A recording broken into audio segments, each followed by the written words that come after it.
10व्या वर्गात शिकणारी मुलगी शाळेतून घरी येत असते, पण रस्त्यामध्ये तिला एक मुलगा अडवतो आणि तिच्या गळ्याला चाकू लावतो आणि तिला म्हणतो, माझ्यासोबत तू पुण्याला चल. तो खूप आरडाओरडा करतो. आजूबाजूचे सगळे लोक गोळा होतात. ती मुलगी स्वतःला सोडवण्याचा प्रयत्न करते, पण ती स्वतःला सोडवू शकत नाही, कारण त्या मुलाच्या एका हातामध्ये चाकू असतो, तर दुसऱ्या हातामध्ये त्या मुलीची मान असते. त्यामुळे ती स्वतःला सोडवू शकत नव्हती. नमस्कार, मी सुजाता, सोशल वर्कर सुजाता ह्या यूट्यूब चॅनलवरती तुमचं मनापासून स्वागत करते. समाजामध्ये अनेक आपराधिक घटना या घडत असतात, त्यामुळे मन खूप दुःखी होते, कष्टी होते, घाबरून जाते.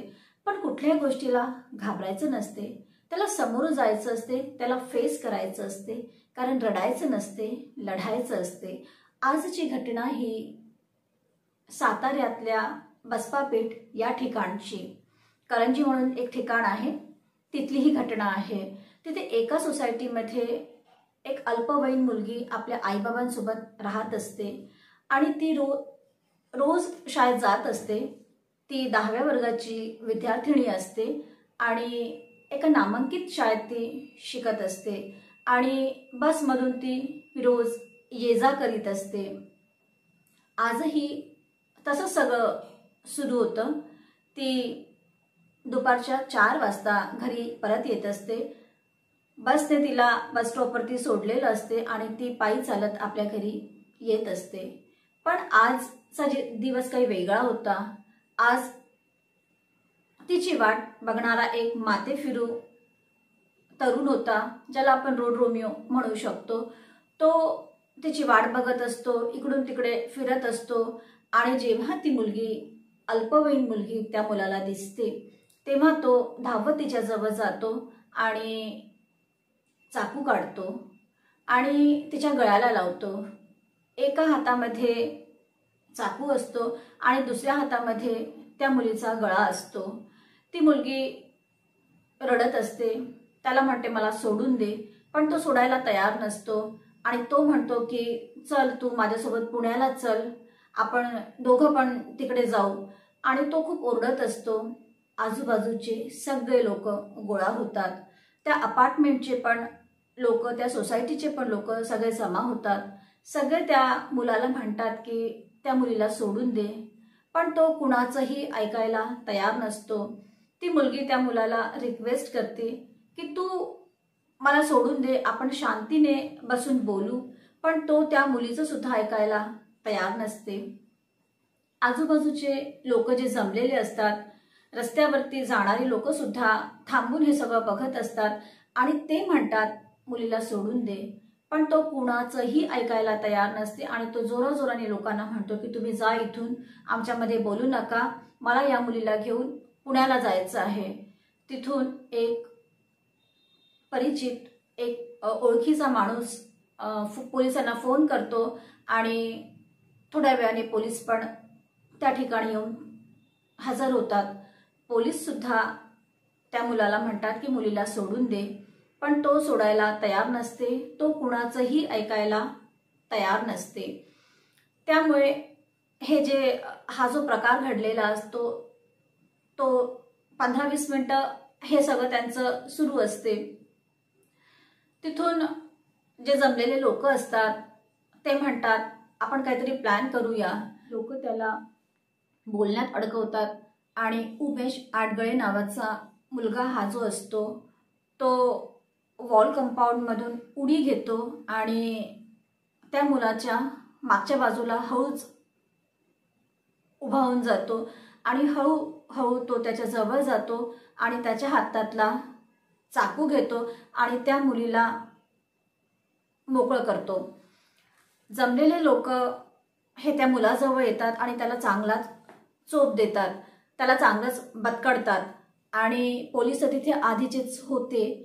ते पोलीस त्याला घेऊन पोलीस स्टेशनला जातात आणि तिथे त्याला विचारतात की तू असं का केलं म्हणून.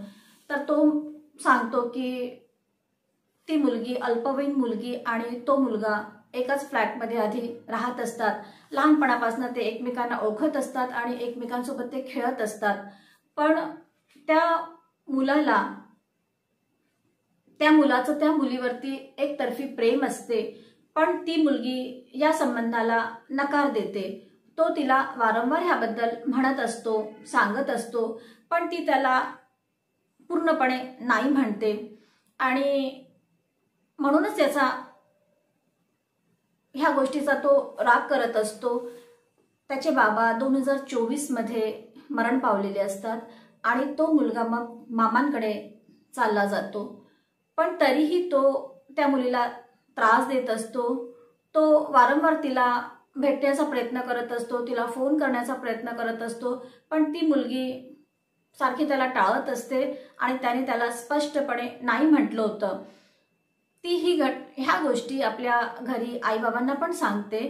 तर आईबाबांनी पण त्याला चांगला समज दिला होता आणि ते लोक सुद्धा ती वसाहत, ती सोसायटी सोडून दुसरीकडे राहायला जातात.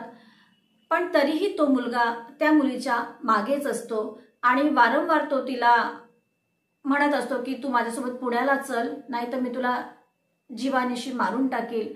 आणि ती मुलगी जेव्हा त्याला नाही म्हणते तेव्हाच तो तिला मारण्यासाठी चाकू काढतो आणि तिचा एका हाताने गळा दाबत असतो. ही घटना तिथे सगळ्यांनाच माहिती होऊन जाते आणि ते त्या मुलाला समजवतही असतात. पोलिसांनी या मुलावरती अनेक कलमा लावलेल्या, ज्यामध्ये पोक्सो आणि विनयभंगाचं, अजून जीवानिशी मारण्याची धमकी, मारण्याचा प्रयत्न, अशा अनेक कलमा त्याच्यावरती लावल्या.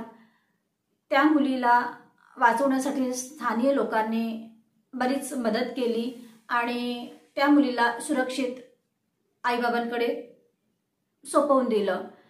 त्या लोकांमधून काही लोकांना किरकोळ अशा जखमा पण झाल्या, पण तरीही मुलगी सुरक्षित आपल्या घरी आहे, या गोष्टीचा सगळ्यांना आनंदच वाटतो.